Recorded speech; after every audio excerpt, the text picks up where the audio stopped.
État limite, c'est le 3e long métrage documentaire d'un réalisateur français qui a la quarantaine, qui s'appelle Nicolas Peduzzi, les 2 premiers ayant été tournés en territoire nord-américain.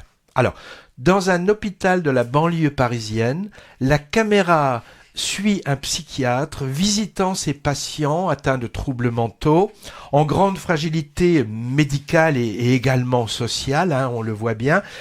Alors il s'appelle Jamal Abdelkader et la caméra ne le quitte pas d'une semelle. Et c'est le seul psychiatre de l'établissement. Il a donc du pain sur la planche pour gérer toutes les crises. Dans de rares moments de répit, ce trentenaire parle avec ses collègues, infirmiers et aides-soignants. Ils discutent de leur parcours professionnel, partagent leurs difficultés et des interrogations sur le sens de leur travail.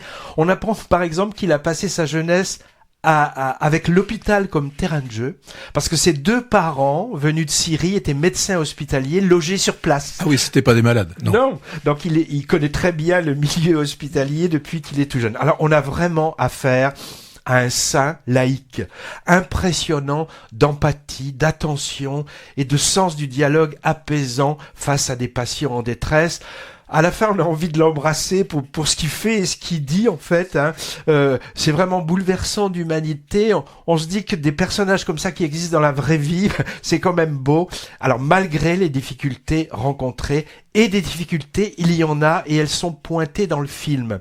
L'état limite du titre, c'est celui dans lequel se trouve notre psy Mère Teresa, énergique et mélancolique en même temps, dont on sent bien malgré tout son dévouement qu'il galère pour parvenir à mener à bien sa mission. Et l'état limite, c'est aussi l'état dans lequel se trouve la psychiatrie hospitalière en France, rongée par le manque de moyens.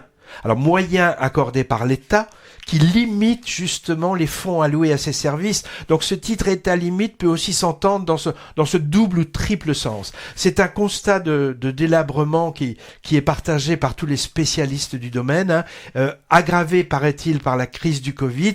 Et ce documentaire, pas du tout militant ni larmoyant d'ailleurs, il nous montre l'épuisement de ceux qui le portent et le subissent au quotidien. Évidemment, on ne peut s'empêcher de penser au travail récent de Nicolas Philibert sur le même sujet. Je veux parler de sa trilogie sur la psychiatrie et en particulier le 2e volet, Averroès et Rosa Parks, qui documente lui aussi le quotidien d'un service mais à 100% psychiatrique de banlieue.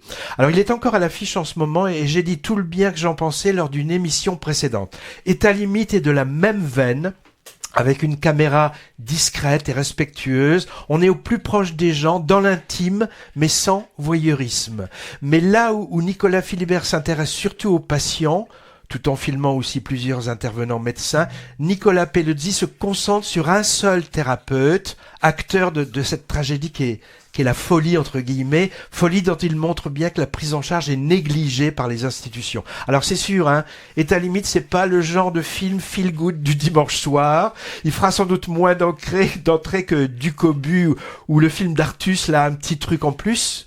Mais il a le mérite d'exister et de procurer des émotions vraies, tout en tirant la sonnette d'alarme. À noter, je sais pas si tu as vu une très belle affiche, un type en blouse blanche qui court, photographié du dessus sur fond rouge sang. Elle est percutante comme l'est le film, visible pour quelques séances encore, je crois, à l'Utopia de Bordeaux et j'espère ailleurs.